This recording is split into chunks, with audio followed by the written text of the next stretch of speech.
हाय, मेरा नाम गौरांग, मैं चार्टर्ड अकाउंटेंट। आपका मेरे चैनल बिजनेस कंसल्टेंट में स्वागत है। इस वीडियो में हम लोग बात करेंगे कि income tax ITR 5 form partnership firm के केस में हम लोग कैसे भरें।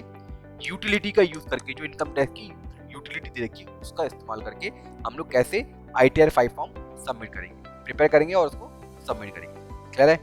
अब हम लोग आगे बढ़ने से पहले यदि मेरे आपने चैनल को सब्सक्राइब नहीं किया है तो प्लीज मेरे चैनल को सब्सक्राइब कीजिए, बेल आइकन पे क्लिक कीजिए, जिससे कि नोटिफिकेशन सबसे पहले आप तक पहुंच सके। एक चीज मैं आपको और बता दूं, मैंने रिसेंटली अभी एक कोर्स लॉन्च किया हुआ है और इस कोर्स में आपको अगर बात करें GST की, इनकम टैक्स की और TDS कोर्स की, अगर आप इस पर क्लिक करेंगे, ये मेरी वेबसाइट है togetherwithlearning.com। आपको करना क्या है, सिंपली इस कोर्स पे क्लिक करना है और मैं अभी आपको ना इस कोर्स की फीचर्स बता देता हूँ। क्लियर? ये आप देख सकते हैं, इस कोर्स के अंतर्गत आपको 300 प्लस वीडियोस कंटेंट दिया जाएगा। ठीक है, काफी सारे नोट्स आपको PDF फॉर्मेट में दिए जाएंगे। लाइफ टाइम एक्सेस होगा, मतलब आपके लिए ऐसा नहीं है, आपने अगर एक बार सब्सक्राइब कर लिया तो आपको लाइफ टाइम आपको ये एक्सेस होगा, आपके पास से ये वीडियोस हटेंगे नहीं। अनलिमिटेड वीडियो यूज होगा, लाइफ टाइम फ्री अपडेट्स। देखिए, चाहे इनकम टैक्स से रिलेटेड और GST से रिलेटेड और TDS से रिलेटेड जो भी अपडेट्स होंगे प्रैक्टिकल, वो आपको बिल्कुल फ्री ऑफ कॉस्ट होंगे। आगे भी आपको कोई कॉस्ट नहीं देनी है एक बार सब्सक्राइब करने के बाद। ये जो वीडियोस हैं ये आप मोबाइल पे देख सकते हैं, PC में देख सकते हैं। आपको WhatsApp सपोर्ट दिया जाएगा और कॉलिंग सपोर्ट भी दिया जाएगा। ये पूरा कोर्स करने के बाद में आपको 1 साल के अंदर सर्टिफिकेट भी दिया जाएगा। क्लियर है? आगे आप देख सकते हैं, इसको आपको करना है कि इसकी कॉस्टिंग क्या है। कॉस्टिंग की बात करें तो मात्र 2000 रुपये कॉस्टिंग है और ये आपकी वैलिड है 31 दिसंबर तक। 31 दिसंबर तक ही ये आपकी वैलिड है। क्लियर है? ये आप देख सकते हैं, ये जो कॉस्टिंग है ये आपकी 31 दिसंबर तक वैलिड है। 31 दिसंबर तक के बाद में इसके जो प्राइस हैं वो बढ़ जाएंगे और आपको लाइफ टाइम फ्री अपडेट्स भी नहीं मिलेंगे। तो यदि आप इसका बेनिफिट्स लेना चाहते हैं तो आप इसको सब्सक्राइब कर सकते हैं। कॉस्टिंग बहुत कम है, लाइफ टाइम अपडेट्स के साथ में है, तो इसमें आपको कोई टेंशन की बात नहीं है।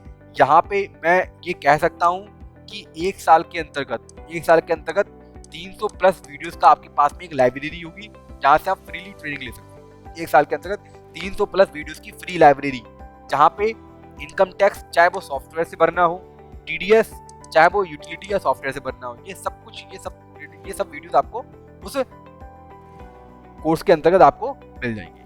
तो चलिए अब हम लोग चलते हैं अपने वीडियोस की तरफ। तो सबसे पहले देखिए, मैं आपको बता रहा था कि ITR 5 हम लोग कैसे भरेंगे। तो पहले आपको डाउनलोड्स में जाना है। डाउनलोड्स में जाने के बाद में क्योंकि हमें ITR 5 भरनी है, हम थोड़ा स्क्रॉल करते हैं। स्क्रॉल करने के बाद में आपको ITR 5 पे क्लिक करना है। ITR 5 पे क्लिक करने के बाद में ये यूटिलिटी रखी ना, इस पे आपको क्लिक करना है। क्योंकि जैसे आप इस पे क्लिक करते हैं ना, क्लिक करने के बाद में आपके पास ना ये आपको ना डाउनलोड हो जाती है जिप फाइल। ये आप देख सकते हैं, ये जिप फाइल आपको मिल जाएगी, है ना, जो ऑलरेडी मैंने डाउनलोड कर रखी है। इसको आपको सिंपली करना है क्या, सिलेक्ट करने के बाद में एक्सट्रैक्ट करना है। एक्सट्रैक्ट हेयर पे क्लिक करना है। एक्सट्रैक्ट हेयर पे जैसे आप क्लिक करोगे आपके पास में ना ये यूटिलिटी ओपन हो जाएगी, मतलब डाउनलोड हो जाएगी। इस यूटिलिटी को आपको ओपन करना है। ITD ई फाइलिंग और 5 सेटअप, इसको आपको ओपन करना है। मैं इसको ओपन कर लेता हूँ। ओपन करने के बाद में हम लोग स्टेप बाय स्टेप चलेंगे। ठीक है, ये आप देख सकते हैं आपकी यूटिलिटी ओपन हो चुकी है। आपको कंटिन्यू पे क्लिक करना है। जैसे आप कंटिन्यू पे क्लिक करते हैं आपको फाइल रिटर्न पे क्लिक करना है। फाइल रिटर्न पे क्लिक करने के बाद में ना आगे बढ़ने के लिए आपके पास 3 दरवाजे दिए होंगे, मतलब 3 ऑप्शन दिए होंगे। या तो आप डाउनलोड प्रीफिल डेटा, इस पे क्लिक करें। इस पे आप क्लिक करेंगे तो आपको यूजर ID और पासवर्ड डालना है और आपका जो प्रीफिल डेटा है, बेसिक इन्फॉर्मेशन है, वो आपका इस यूटिलिटी में डाउनलोड हो जाएगा। एक तरीका ये है कि आप इनकम टैक्स की साइट पे जाओ, लॉगिन करो। लॉगिन करने के बाद में वहाँ से प्रीफिल डेटा इंपोर्ट करो, मतलब डाउनलोड करो, उसको यहाँ पे इंपोर्ट कर लो। एक तरीका ये है। दूसरा तरीका ये है कि भैया मैं बताऊँ आपको, यहाँ पर ना मैंने ऑलरेडी JSON फाइल जनरेट कर रखी है, पूरी फुल ITR 5 फॉर्म भरा हुआ है। मैं यहाँ पे करूँगा attach.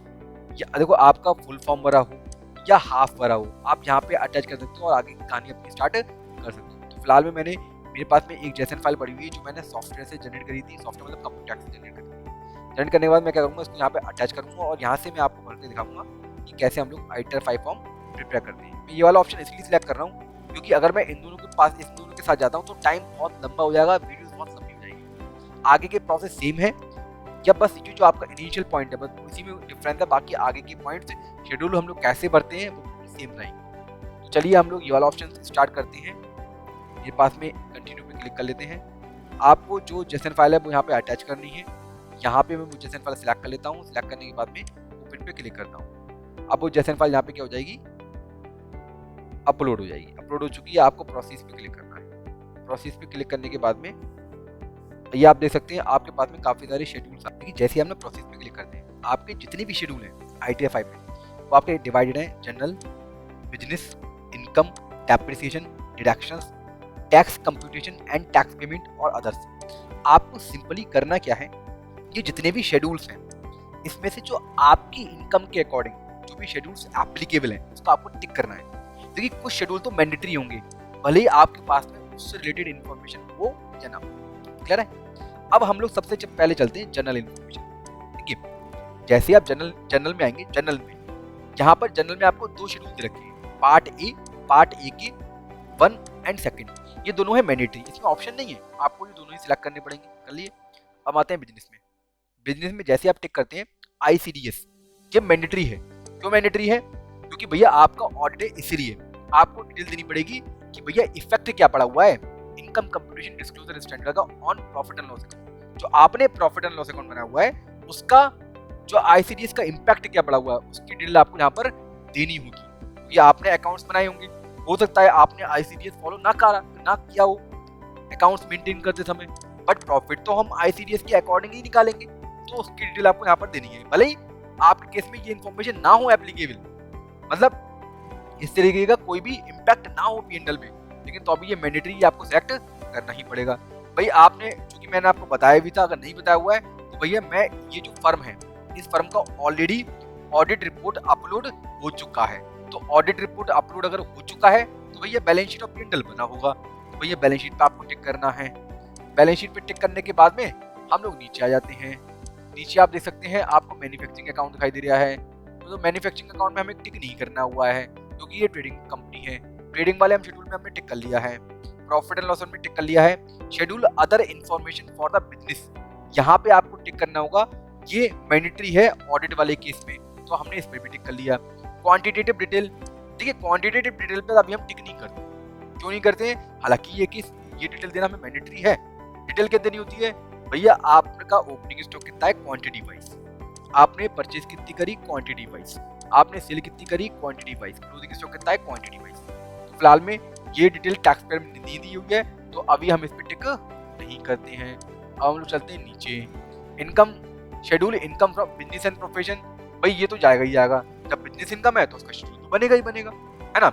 Schedule expenditure on research, scientific research, कोई इन्फॉर्मेशन नहीं है इससे रिलेटेड, है ना। डोनेशन टू रिसर्च एसोसिएशन नहीं है। क्लियर? मैंने जो इन्फॉर्मेशन, जो शेड्यूल आपके केस में मैंडेटरी है उस पर टिक करना है आपको। अल्टरनेटिव मिनिमम टैक्स और अल्टरनेटिव मिनिमम टैक्स क्रेडिट, ये मैंडेटरी है, ये जाएगा भले ही आप पे अल्टरनेटिव मिनिमम टैक्स एप्लीकेबल हो या ना हो। शेड्यूल ऑफ GST, अगर आप पे GST लग रहा है तो आपको ये वाला शेड्यूल करना पड़ेगा, टिक करना पड़ेगा। तो GST लग रहा है तो हमने इस पे क्या कर दिया, टिक कर दिया। तो भैया आपके 2 शेड्यूल, 2 इन्फॉर्मेशन से रिलेटेड शेड्यूल हमने सिलेक्ट कर लिया। अब हम चलते हैं इनकम पर। इनकम में क्या हाउस प्रॉपर्टी की इनकम है? नहीं है। क्या आपकी कैपिटल गेन की इनकम है? नहीं है भैया, कैपिटल गेन नहीं है। ना 112A वाला है, ना नॉर्मल है कैपिटल गेन। नीचे चलते हैं भैया। क्या आपकी अदर सोर्सेज की इनकम है? नहीं है।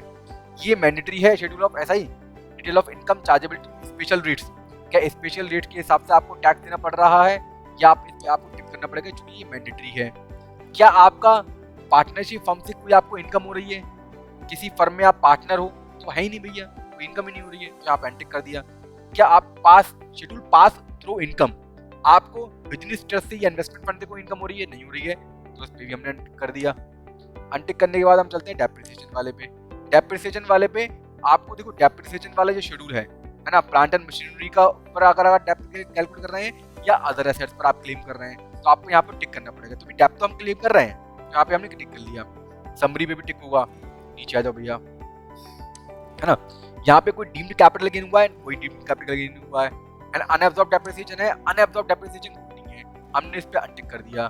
चलो भैया अब हम चलते हैं डिडक्शन वाले पे, डिडक्शन से रिलेटेड शेड्यूल पे। तो भैया डिडक्शन तो हम कोई क्लेम नहीं कर रहे हैं, तो हम इन सब पे कर देंगे अनटिक। क्या कर देंगे? चाहे 10A वाला हो, चाहे 80G वाला हो, है ना, चाहे आपका 80IV वाला हो, 80IC वाला हो, कोई डिडक्शन क्लेम नहीं कर रहा है। कोई डिडक्शन नहीं क्लेम कर रहा तो हमने सब पे अनटिक कर दिया, है ना।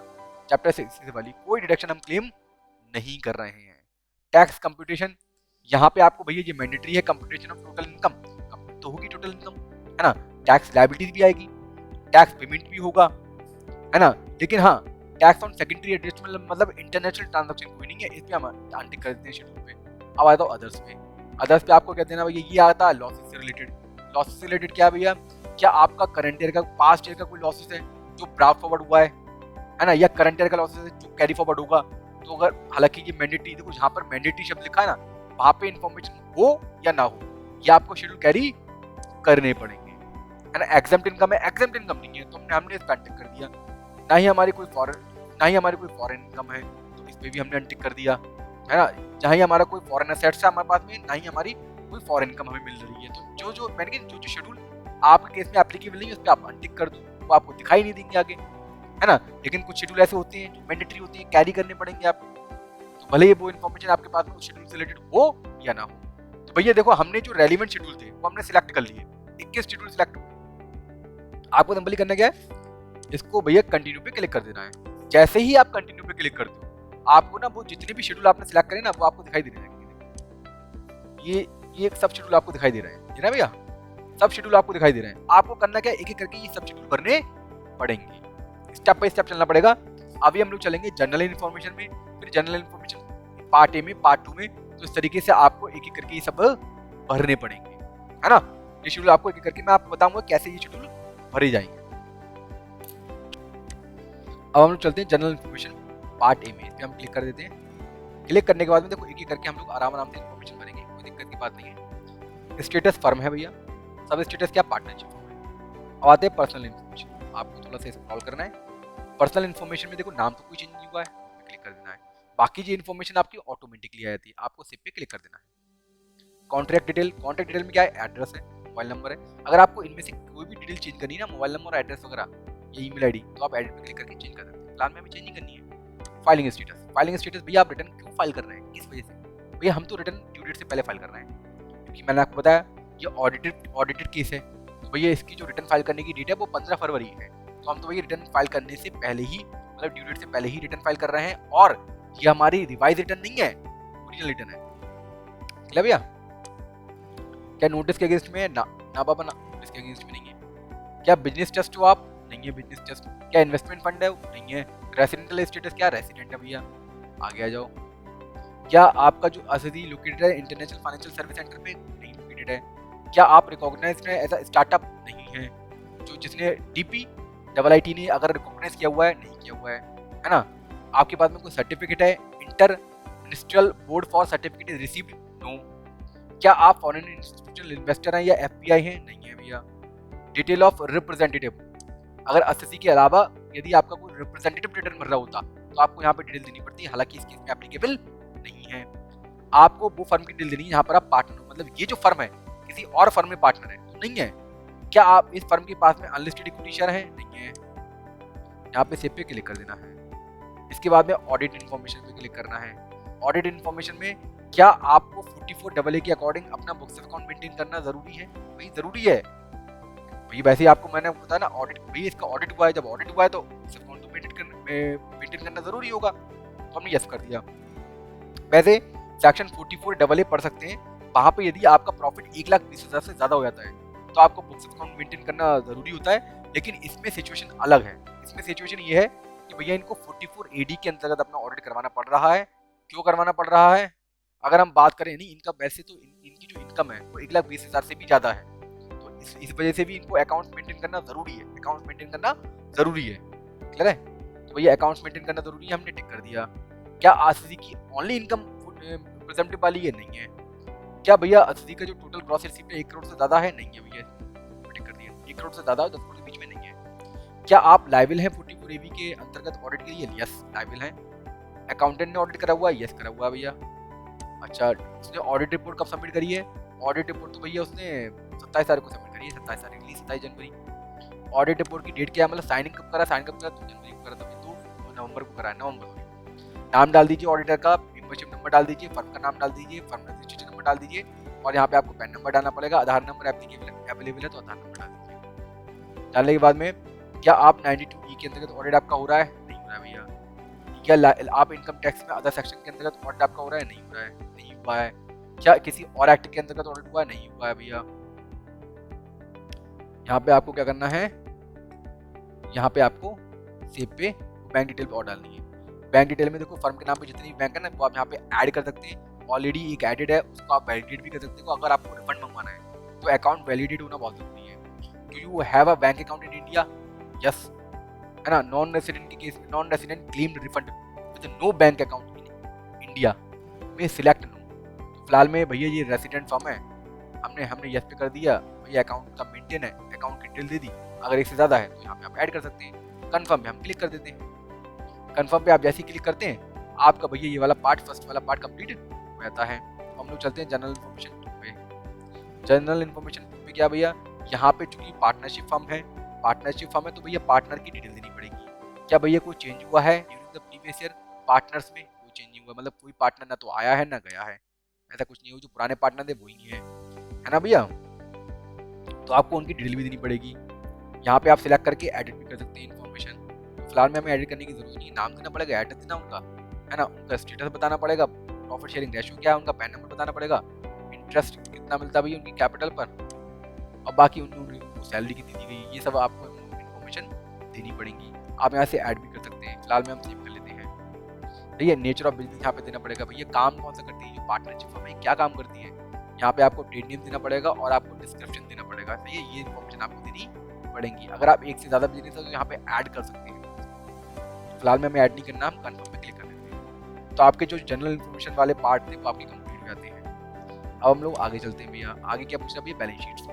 भैया ऑडिट कंपलसरी है तो बैलेंस शीट तो बननी होगी, प्रॉफिट एंड लॉस अकाउंट बना हुआ, आपको इन्फॉर्मेशन यहाँ पर देनी पड़ेगी। इस पे क्लिक करना है। बैलेंस शीट का मतलब क्या है भैया, असेट्स एंड लायबिलिटीज। क्या है, assets and liability. Source of fund का मतलब लायबिलिटीज क्या है हमारी, नीचे दे रखा होगा। एप्लीकेशन फंड का मतलब क्या है, असेट्स क्या है हमारी। देखिए भैया दोनों का टोटल होना चाहिए बराबर, दोनों का टोटल होना चाहिए बराबर। एक चीज और बता दूं, यहाँ पे वर्किंग कैपिटल निकाली जाती है, इनका जो फॉर्मेटिंग है वो वर्किंग कैपिटल का है। हमारा जो नॉर्मल फॉर्मेट रहता है वो असेट्स एक तरफ आ जाती है, लायबिलिटीज एक तरफ आ जाती है। लेकिन यहाँ पर क्या है, जो करंट असेट्स है वो जो करंट लायबिलिटीज है वो करंट असेट्स में से रिड्यूस हो जाती है, नेट वर्किंग कैपिटल आती है। तो अभी मेरे पास ना बैलेंस शीट है ऑलरेडी, मैं आपको बैलेंस शीट, ये आप देख सकते हैं बैलेंस शीट है। देखिए कैपिटल अकाउंट, कैपिटल का बैलेंस है। सिंडिकेटर्स ये क्या है, ये करंट असेट्स है। जीएसटी पेबल करंट असेट्स है। फिक्स्ड असेट्स एक तरफ है, ये आपके ये करंट लायबिलिटीज है, ये आपकी करंट असेट्स है। Closing stock, cash at bank और कैश इन हैंड, ये आपकी क्या है, करंट असेट। ये क्या है, आपकी करंट लायबिलिटीज। तो इसमें से ये घटा होगा, नेट आपका आएगा वर्किंग कैपिटल। इस जो इनका इनकम टैक्स की यूटिलिटी का फॉर्मेट दे रखा है। अगर हम बात करें सोर्स ऑफ फंड में, सोर्स ऑफ फंड में बस पार्टनर्स की कैपिटल का बैलेंस है 11,94,857 रुपए। ये आप देख सकते हैं 11,94,857 रुपए। इस पे आप एडिट करके इसको चेंज भी कर सकते हैं अगर आप चेंज करना चाहें तो। अब हम चलते हैं। देखो ये तो भाई लायबिलिटी साइड में तो एक ही चीज है, वो तो करंट असेट लायबिलिटीज है। तो करंट लायबिलिटीज तो आपकी वर्किंग कैपिटल का पार्ट है, वो मैं आपको दिखाऊंगा। एप्लीकेशन ऑफ फंड में हम लोग क्लिक कर लेते हैं। जैसे हम लोग कहते हैं असेट्स, यहाँ पे क्या भैया, यहाँ पे सबसे पहले आपकी फिक्स एसेट्स। तो देखो फिक्स एसेट्स पड़ी हुई है 8,748 पड़ गई आपकी। अब आपको ना थोड़ा सा स्क्रॉल करना पड़ेगा। ये आपको देखा है current assets loans and advance, इस पे आपको क्लिक करना है। इस पे जैसे ही आप क्लिक कर दो ना, अभी ना आपको ना काफी सारी चीज दिखाई देनी पड़ेगी। एक मिनट, शायद एडिट करना पड़ेगा, एडिट कर देते हैं, कोई दिक्कत नहीं है। एडिट जैसे ही आप करोगे ना, आपको स्क्रॉल करना है। स्क्रॉल करने के बाद में ये आपको दिख रहा है ना current assets and loans and advance, इस पे क्लिक करना है। इस पे जैसे ही आप क्लिक करोगे तो आपको ना यहाँ पे सब इन्फॉर्मेशन मिल जाएंगी। देखिए यहाँ पे आपको स्टॉक एंड ट्रेड मिल जाएगा 19,50,648, ये आपका आ रहा था 49,648। अगर आप इसको एडिट करना चाहते हैं तो एडिट कर सकते हैं, एडिट पे क्लिक करके। फिलहाल में हमें एडिट करना ही नहीं है, ये तो मैं आपको बता रहा था। बैंक का बैलेंस आ गया, कैश इन हैंड आ गया, तो बैंक का बैलेंस आपका कैश इन हैंड आ गया, है ना। अब मैं आपको दिखा रहा था, ये तो आपकी करंट असेट्स आ गई। अब मैं आपको दिखा रहा था करंट लायबिलिटी, यहाँ पे आपको मिल जाएगी। ये आप देख सकते हैं सन्ड्री क्रेडिटर्स, ये आपकी करंट लायबिलिटी मिल गई 8,21,621, है ना। सिंडिकेटर्स और आपका अदर पेबल जीएसटी वाला वो आपको नीचे मिल जाएगा, ये आप देख सकते हैं जीएसटी वाला। नेट आपके पास में वर्किंग कैपिटल आ जाती है, ये आप देख सकते हैं net current assets. Net current assets आपके पास में आ गई। करंट असेट्स में से करंट लायबिलिटी घटा दी, हमारे पास में नेट करंट असेट्स आ गई। ठीक है, तो इस तरीके से हम लोग निकाल देते हैं एप्लीकेशन ऑफ फंड 11,94,857 रुपए। क्लियर है भैया। तो ये आपका पूरा बैलेंस शीट भर चुका है। बैलेंस शीट भरने के बाद में आपको करना क्या है, कंफर्म पे ये नो अकाउंट केस पे क्लिक करना है। अगर आप क्योंकि ये जो जिसकी हम लोग आईटीआर प्रिपेयर कर रहे हैं, ये तो इस केस में तो अकाउंट मैंडेटरी है, अगर आप किसी और की रिटर्न प्रिपेयर कर रहे हो तो जिस केस में अकाउंट्स मैंडेटरी नहीं होता तो आपको ये इन्फॉर्मेशन देनी पड़ती अपनी असेट्स और लायबिलिटी से रिलेटेड। बस डेटा देना है, क्रेडिटर देना है, स्टॉक डेट देना है, कैश देना है। फिलहाल में ऐसा कुछ है नहीं, हम लोग कंफर्म पे क्लिक कर देते हैं तो आपकी बैलेंस शीट भी क्या हो जाती है, फील्ड हो जाती है। हम लोग आगे चलते हैं। अब लोग बढ़ते हैं profit and loss trading account. Trading account में आपको क्लिक करना है सिंपली। ट्रेडिंग अकाउंट में क्लिक करने के बाद भैया ये सबसे पहले बताओ टर्नओवर कितना हुआ है आपका। आपको टर्नओवर की डिटेल यहाँ पर देनी है, ऐड कर सकते हैं यहाँ पर, है ना। ग्रॉस रिसीट फ्रॉम प्रोफेशनल, अगर आप प्रोफेशनल होते तो प्रोफेशनल ग्रॉस रिसीट आपकी कितनी है वो आपको यहाँ पर देनी पड़ती है ना। ड्यूटीज एंड टैक्सेस अगर कोई है इन कंपैरिजन, अगर आपने अकाउंट्स में रिकॉर्ड करे हुए हैं, है ना, इसको आपने टर्नओवर का पार्ट माना हुआ है टैक्स, तो आप यहाँ पे डिटेल देंगे। हालांकि नहीं है तो आप नहीं देंगे। यहाँ पर आपको यहाँ पे क्लोजिंग स्टॉक देना है, क्लोजिंग स्टॉक हमने डाल दिया है ना, स्क्रॉल करना है। इसके बाद में आपको ओपनिंग स्टॉक देना है, यहाँ पे ये क्लोजिंग हो गया, ये ओपनिंग हो गया इसका, ये आप बैलेंस शीट से देख सकते हैं। उसके बाद में आपको परचेज यहाँ पे डालनी है, जितनी आपकी परचेज हुई है ना। ये ट्रेडिंग फर्म है ना, ट्रेडिंग कंपनी है, ये ट्रेडिंग पार्टनरशिप फर्म है, कोई डायरेक्ट टैक्स में कोई है नहीं, है ना, कोई ड्यूटीज एंड टैक्सेस है नहीं, तो और इन्फॉर्मेशन हमें डालने की जरूरत नहीं है, हम कंफर्म पे क्लिक कर देते हैं। तो ये आपका ट्रेडिंग अकाउंट तक कंप्लीट होता है। अब हम लोग चलते हैं प्रॉफिट एंड लॉस अकाउंट में। कौन से काम चलते हैं, प्रॉफिट एंड लॉस अकाउंट में। प्रॉफिट एंड लॉस अकाउंट में ये आपका प्रॉफिट एंड लॉस अकाउंट है, यहाँ पे आपको क्लिक करना है प्रॉफिट एंड लॉस अकाउंट में। प्रॉफिट एंड लॉस अकाउंट में आपको क्लिक करने के बाद में मैं आपको दिखाऊंगा, देखिए वो आपके डायरेक्ट एक्सपेंसेस है, ये आपके इनडायरेक्ट एक्सपेंसेस है। ये आपका जीपीआर है, ग्रॉस प्रॉफिट। ग्रॉस प्रॉफिट में से debited to profit and loss account, जो भी आपके खर्चे हैं जो आपने डेबिट करे होंगे, एडिट पे आप क्लिक कर लीजिए, है ना। जो आपने खर्चे डाले हुए होंगे, जो आपके बैलेंस शीट्स में आ रहे होंगे, आप देख सकते हैं यहाँ से खर्चे आपके, ये आपके इतने सारे खर्चे आ रहे हैं ना, ये आपने प्रॉफिट एंड लॉस अकाउंट में डाले होंगे। मैं आपको एक एक खर्चा दिखा देता हूँ, एक दो खर्चे दिखा देता हूँ। जैसे पावर एंड फ्यूल है 4,975 रुपये, पावर एंड फ्यूल 4,975 रुपये, देखो आपको अभी दिखाई देगा, ये रहा पावर एंड फ्यूल 4,975 रुपये। इस तरीके से आपके जितने भी एक्सपेंसेस हैं ये आपको यहाँ पर प्रॉफिट एंड लॉस अकाउंट में डालने पड़ेंगे, हेड बाई एस। देखो बहुत सारे एक्सपेंसेस के आपके लेजर ऑलरेडी क्रिएट होंगे, जो आपके यूटिलिटी से दे रखे होंगे। बहुत सारे ऐसे लेजर हैं जो आपके क्रिएट नहीं होंगे, मतलब यूटिलिटी लिए नहीं दे रखे होंगे, वो आप कहाँ पर डालें, वो आपको डालने अदर्स में। कहाँ पर डालने, अदर्स में, ठीक है, कहाँ पे डालने, अदर्स में। तो सर समझ में आ गया होगा ना आपको। आपको कंटिन्यू पे क्लिक करना है। कंटिन्यू पे क्लिक करने के बाद में आपको थोड़ा सा, मैं अभी आपको स्क्रॉल करता हूँ, एक मिनट, ये थोड़ा लंबा है ना, थोड़ा सा मैं स्क्रॉल करता हूँ। स्क्रॉल करने के बाद में देखिए अगर उसका लेजर क्रिएट है ऑलरेडी तो आपको वहाँ पे डालने, ये आपके अदर एक्सपेंसेस हुए। अगर किसी का भी कोई भी लेजर क्रिएट नहीं है तो आपको सारे एक्सपेंसेस अदर्स में डालने। कहाँ डालने, अदर्स में। अदर्स में आपको यहाँ पे लेजर क्रिएट करना पड़ेगा और आपको उसके सामने अमाउंट डालनी पड़ेगी। लेजर क्रिएट करना पड़ेगा, अमाउंट डालनी पड़ेगी, मतलब आपको आइटम्स का नाम डालना पड़ेगा। आप सेव पे क्लिक कर सकते हैं, जो भी आपके रेलिवेंट खर्चे हैं उस पर आप डाल करके सिंपली आपको करना क्या है ना। अब हम लोग चलते हैं कहाँ पर, ऐड पे। ऐड पे आपको क्लिक करना है। इस पे क्लिक करने के बाद में आपको स्क्रॉल करना है ना। ये आपने जो भी आपके एक्सपेंसेस थे वो आपने डाल दिए यहाँ पर। यहाँ पे आपको क्या डालना है, ये आपका प्रॉफिट आ गया किससे पहले, इंटरेस्ट से पहले और डेप्रिसिएशन से पहले। जो भी आपका इंटरेस्ट बनता है, जो आपने बैंक को दिया है या पार्टनर को दिया है, वो आप यहाँ पे डालेंगे। इसके बाद में जो आपका डेप्रिसिएशन बनता है वो आप यहाँ पे डालेंगे।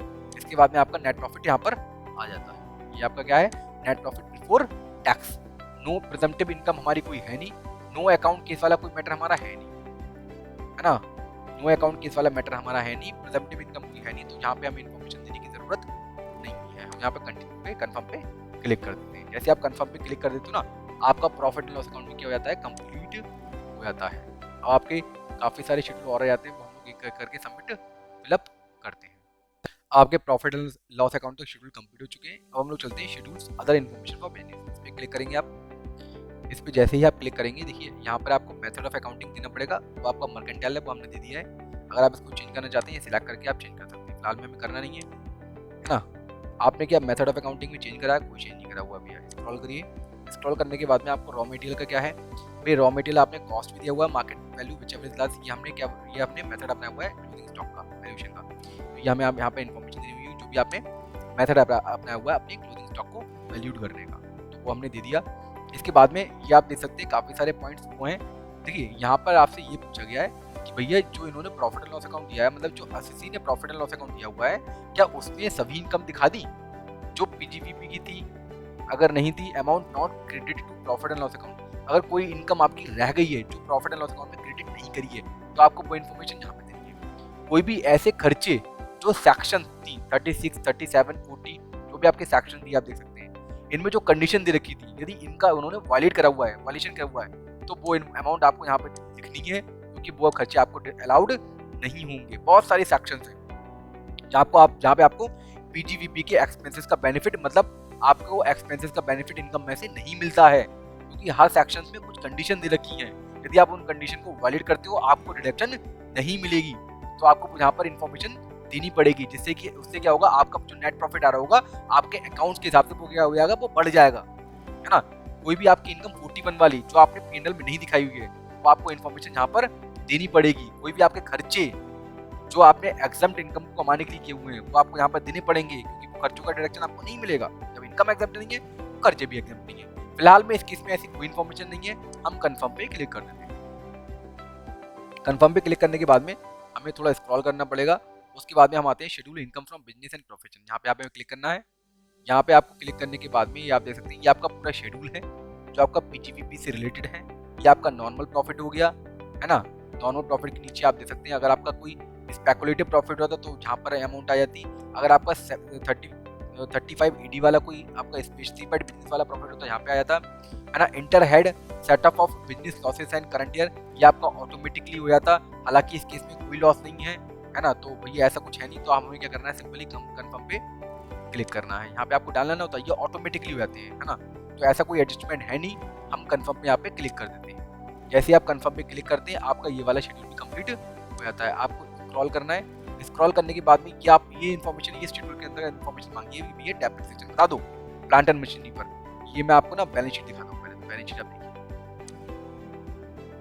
बैलेंस शीट आप देखेंगे ना, तो मैं आपको ना पहले डेप्रिसिएशन का चार्ट दिखा देता हूँ। याद देखो, फर्नीचर एंड फिटिंग का है, मतलब प्लांट एंड मशीनरी पर तो है नहीं। यहाँ पे क्या पूछा हुआ है, summary of depreciation on assets, ये तो समरी रखी है, ये ऊपर देखा है detail of depreciation on plant and machinery and other assets. Plant and machinery थोड़ी नहीं, अदर असेट्स है, तो अदर असेट्स है फर्नीचर एंड फिटिंग, तो उसकी डिटेल आपको देनी है।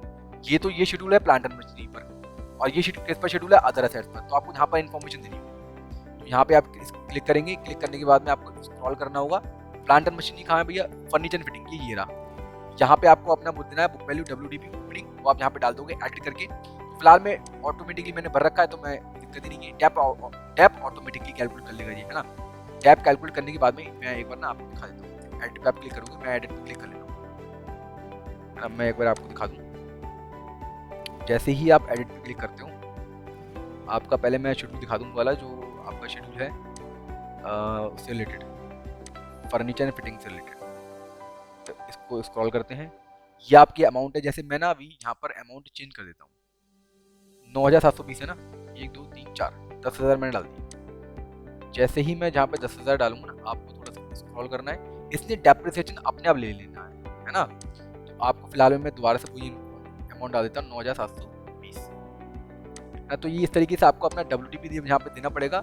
जो भी रेलिवेंट कॉलम में इन्फॉर्मेशन है वो आपको यहाँ पर डालनी पड़ेगी, है ना। जहाँ जहाँ इन्फॉर्मेशन आप देख सकते हैं, काफ़ी सारी इन्फॉर्मेशन यहाँ पे मांगी गई है। जैसे कोई एडिशन करा हुआ है ना, कोई अपना असेट्स बेची है, उसका कंसिडरेशन कितना मिला हुआ है, ये सब आपको इन्फॉर्मेशन यहाँ पर रेलिवेंट इन्फॉर्मेशन आपको भरनी पड़ेगी। सही है, आपको सिंपली करना क्या है, सेव पे क्लिक कर देना है। क्लियर है। प्लांट एंड मशीनरी पर तो है नहीं, मतलब प्लांट एंड मशीनरी है ही नहीं, फर्नीचर एंड फिटिंग तब मैंने दे दी यहाँ पर। कंफर्म पे क्लिक कर देना है। अब ये जो डेप्रिसिएशन है, इसकी समरी आपको मिल जाएगी नीचे वाले शेड्यूल। क्या मिल जाएगी समरी, नीचे वाले शेड्यूल, आप देख सकते हैं ना, नीचे वाला शेड्यूल है। यहाँ पे आपको क्लिक करना है। क्लिक करने के बाद में सिंपली करना क्या है, बस आपको यहाँ पर कंफर्म करना है, दैट्स इट। अब नीचे हम लोग, ये वाला शेड्यूल भी कंप्लीट हो चुका है।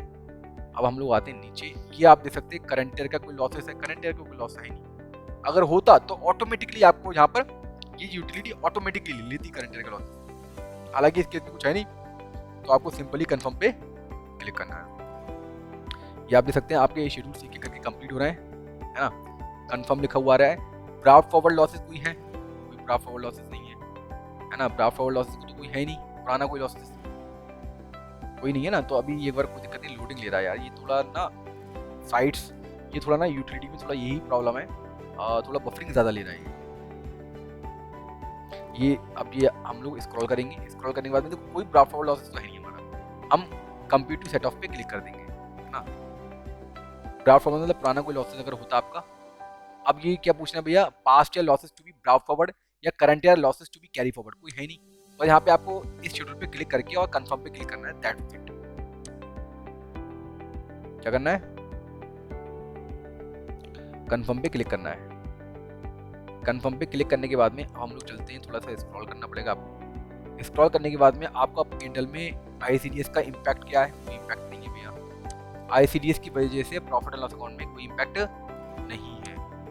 फिर आपको स्क्रॉल करना है, कोई डिडक्शन नहीं है, कोई डिडक्शन नहीं, सिंपली आपको शेड्यूल के अंदर जाना है और कंफर्म पे क्लिक कर देना है। फर्म के केस में डिडक्शंस कोई नहीं है, मतलब इस पार्टनरशिप फर्म के केस में किसी भी तरह की डिडक्शन नहीं है। अल्टरनेटिव मिनिमम टैक्स तो एप्लीकेबल है ही नहीं, तो फिलहाल में कोई दिक्कत नहीं। यहाँ पे आ रहा है, शेड्यूल आ रहा है आपके सामने, आपको कंफर्म कर देना है बस, दैट्स इट, है ना। फिर आपको स्क्रॉल करना है, जो आपके शेड्यूल रह गए मैं इस पर भी क्लिक कर देता हूँ। क्लिक करने के बाद में अल्टरनेटिव मिनिमम टैक्स है नहीं, तो जब टैक्स नहीं है तो क्रेडिट भी कोई नहीं होगा, तो मैं इस पर भी कन्फर्म पे क्लिक कर देता हूँ, है ना। अब आपके जो शेड्यूल रह गए उसको आप एक बार कंप्लीट कर लीजिए। Detail of income chargeable at special rate, कोई इनकम नहीं है जो स्पेशल रेट से चार्जेबल है। नॉर्मली जो पार्टनरशिप फर्म पे टैक्स लगता है 30% का, वही इनकम है, ना कोई कैपिटल गेन है 15% वाला, ना 10% वाली कोई इनकम है, ना 15 ED वाली कोई इनकम है, ना 112 वाली इनकम है ना, कोई भी स्पेशल इनकम नहीं है। हम कंफर्म पे क्लिक कर देते हैं, क्लियर है। कंफर्म पे क्लिक करने के बाद में आपको स्क्रॉल करना है। स्क्रॉल करने के बाद में यहाँ पे आपका ये GST का शेड्यूल है, इस पर क्लिक करना है। हाँ, GST के शेड्यूल में इन्फॉर्मेशन है, आपको यहाँ पे GST नंबर देना है और सेल डालनी है, GST में सेल गई हुई है ना। एडिट करना चाहते हैं यहाँ पे टिक करिए और एडिट भी कर सकते हैं। फिलहाल में हमें करना नहीं है, हमने इन्फॉर्मेशन भर रखी है, GST नंबर दे रखा है और सेल डाल रखी है। अगर एक से ज़्यादा GST नंबर है तो आप यहाँ पे ऐड करके डिटेल दे सकते हैं। हम कन्फर्म पे यहाँ पे क्लिक कर देते हैं। हम लोग थोड़ा स्क्रॉल करेंगे। कंप्यूटेशन ऑफ टोटल इनकम, यहाँ से आप चेक कर सकते हैं अपनी इनकम, टोटल इनकम कैसे कंप्यूट हुई है। तो आप ये देख सकते हैं आपका टोटल प्रॉफिट इनकम निकल के आ रहा है, मतलब PGVP से इनकम निकल के आ रही है 55,958 रुपये, है ना। 55,958 रुपये आ रही है, आपको इसको कन्फर्म करना है। अगर आप देख सकते हैं भी आपके हिसाब से जो इनकम निकल के नहीं आ रही है तो आप इसको बैक में जाके देख सकते हैं कि कहाँ पे गलतियाँ हुई हैं उस शेड्यूल में जाके। अब आप नीचे देखेंगे, हाँ ये आपका क्या है, computation of tax and liability होना टोटल इनकम, यहाँ पे क्लिक करिए। आपका टैक्स कितना बन रहा है भैया, 10,767 रुपये का बन रहा है। एक मिनट, हाँ एक मिनट, ये मैं आपको बताऊँ, ये आपका 17,468 रुपये का टैक्स बन रहा है ना। इंटरेस्ट उस पर इतना बनना है 9,000, टोटल जो आपका टैक्स बन रहा है 9,728 रुपये बन रहा है। आपने वो पेमेंट कर भी दिया है, मैं आपको चालान दिखाऊंगा वो वाला, ये आपका टैक्स बनता है। पे नाउ पे क्यों क्लिक करूंगा, एक मिनट को, यहाँ पे मैं एक बार नहीं ये यहाँ पे क्यों ले जा रहा है, क्योंकि ऑलरेडी मैं ये वाला चालान पेमेंट कर चुका हूँ, है ना। ऑलरेडी मैं ये वाला चालान पेमेंट कर चुका हूँ। मैं बैक टू समरी पे, मैं बैक टू शेड्यूल पे आता हूँ। बैक टू शेड्यूल पे आने के बाद में ये मैं एक बार ना स्क्रॉल कर लेता हूँ, क्योंकि इसका ना ऑलरेडी पेमेंट हो चुका है। ये आपको शेड्यूल रखा है टैक्स पेड का, इस पर आपको क्लिक करना है। इस पर क्लिक करने के बाद में मैं देखता हूँ कि यहाँ पर उस चालान की एंट्री है या नहीं है, कोई दिक्कत नहीं। इन्होंने सेल्फ असेसमेंट टैक्स जमा करा हुआ है, ऐड डिटेल पे मैं क्लिक करता हूँ। ऐड डिटेल पे क्लिक करने के बाद में जो भी टैक्स इन्होंने पेमेंट करा हुआ है उसकी डिटेल यहाँ पर हमें डालनी पड़ेगी, सही ना। तो मैं एक बार डिटेल में एक बार देख लेता हूँ, चेक कर लेता हूँ। यहाँ पे हम लोग डिटेल डाल देंगे। BSR कोड पूछ रहा है ना, तो एक मिनट में चेक कर लेता हूँ BSR कोड वगैरह। हाँ भैया, तो ये BSR कोड है 00000615 00000615। चालान की डेट क्या है, डेट है भैया 24/11, जहाँ पे सीरियल नंबर क्या है, चालान नंबर 12314। अमाउंट कितनी है भैया, अमाउंट है भैया, टोटल अमाउंट है 19,730 जितना टैक्स बनना था आपका, है ना। डालने के बाद में आपको क्या करना है, ऐड पे क्लिक करना है। तो जो भी आपने चालान पेमेंट करा वो देखो TDS भी कर सकता है, चालान भी पेमेंट कर सकते हो आप। तो ये चालान जो पेमेंट करा हुआ हमने सेल्फ असेसमेंट टैक्स यहाँ पे एंट्री कर दी, उसको कन्फर्म पे आपको क्लिक करना है। सिंपली अगर आपने पेमेंट नहीं करा होता तो आप पे नाउ पे क्लिक करके पेमेंट कर देते टैक्स का अपना जो होता है आपका। अब हम आते हैं कंप्लीशन ऑफ टैक्स लायबिलिटी पे क्लिक करना है आपको। क्लिक करने के बाद में प्रोसेस पे क्लिक करना है। अब वो ऑप्शन नहीं आ रहा है पे नाउ का, क्यों, क्योंकि हम ऑलरेडी पेमेंट कर चुके हैं। ये क्या कह रहे हैं, do you at any time during the previous year hold any beneficiary owner या बेनिफिशियरी या otherwise any asset located outside India, no. कोई साइनिंग अथॉरिटी है आउटसाइड इंडिया, आउटसाइड अकाउंट में, नो, है ना। कोई any source of outside India से कोई इनकम आ रही है आपके पास में, नो। प्रोसेस पे क्लिक करना है। प्रोसेस पे क्लिक करने के बाद में प्रीव्यू रिटर्न पे क्लिक करना है। जीरो टैक्स आपका बन रहा है, ये आप प्रीव्यू चेक कर सकते हैं। एक बार इसको आप चेक कर सकते हैं कि भैया सब इन्फॉर्मेशन सही भरी नहीं भरी है। उसके बाद में अगर आपको लगता है सभी इन्फॉर्मेशन सही भरी है तो प्रोसेस टू वेरिफिकेशन पे आप क्लिक कर दीजिए। प्रोसेस टू वेरिफिकेशन पे क्लिक करने के बाद में यहाँ पे आप प्लेस डाल दीजिए, जो भी आपका प्लेस है। क्लियर भैया? प्लेस डालने के बाद में आपको यहाँ पे टिक करना है और यहाँ पे आपको पार्टनर्स की डिटेल डालनी है। जो भी पार्टनर है, ऑथोराइज्ड पार्टनर, पिताजी का नाम डालना है, पार्टनर सिलेक्ट करना है, उसका पार्टनर का पैन नंबर डालना है। प्रोसेस टू वैलिडेशन पे क्लिक करना है। देखिए अगर कोई एरर होगी तो आपको बता देगा, अगर कोई एरर नहीं होगी तो वो कोई दिक्कत की बात नहीं है। अभी हम स्क्रॉल करते हैं। Please provide email ID. Email ID मांग रहा है, कोई दिक्कत नहीं, हम लोग ईमेल आईडी डाल देते हैं। शायद ईमेल आईडी मांग रहे हैं। यहाँ पे ना अल्टरनेटिव ईमेल आईडी हमें देनी पड़ेगी, ईमेल आईडी दूसरी देनी पड़ेगी, कोई दिक्कत नहीं है। SHANK BUSINE business consult ENT@gmail.com वो हमने डाल दी यहाँ पर। अल्टरनेटिव मिनिमम आईडी हमने अल्टरनेटिव आईडी यहाँ पे आपको एक बार इंडिया यहाँ पे सिलेक्ट करना है। मोबाइल नंबर पे वो हमने सिलेक्ट कर लिया। अब हमें स्क्रॉल करना है, सेव पे क्लिक कर देना है। क्या तो ये आपने जो भी आपकी एरर आई थी वो हमने रेक्टिफाई कर लिया। हम कंफर्म पे क्लिक कर देंगे। कंफर्म पे क्लिक करने के बाद में आपको स्क्रॉल करना है, कंप्यूटेशन ऑफ टैक्स लायबिलिटी पे क्लिक करना है, प्रोसेस पे क्लिक करना है, प्रीव्यू रिटर्न पे क्लिक करना है, स्क्रॉल करना है, प्रोसेस टू वेरिफिकेशन पे क्लिक करना है। इसके बाद में फिर स्क्रॉल करना है, बस हमें ना बैक में ले आता है। प्रोसेस टू वैलिडेशन पे क्लिक करना है। ये आप देख सकते हैं आपकी वैलिडेशन जितनी भी थी वो कंप्लीट हो चुकी है। प्रोसेस टू वेरिफिकेशन पे क्लिक करके आप यहाँ पे हम लोग डालते हैं भाई, यहाँ पे हम लोग कंप्लीट डालते हैं। क्या डालते हैं यहाँ पे हम लोग? पैन नंबर फर्म का। तो फर्म का पैन नंबर क्या है? ये सॉफ्टवेयर आपका, यहाँ से हम लोग पैन को करते हैं कॉपी, कंटिन्यू करने के बाद में यहाँ पे प्लीज कंफर्म, यहाँ हमें पासवर्ड डालना पड़ेगा। पासवर्ड में एक बार चेक कर लो क्या है, MHMedical @ एक मिनट दोबारा चेक कर लूँ। MHMedical @ ये मैं दोबारा चेक कर लूँ। पासवर्ड थोड़ा सा लो है ना।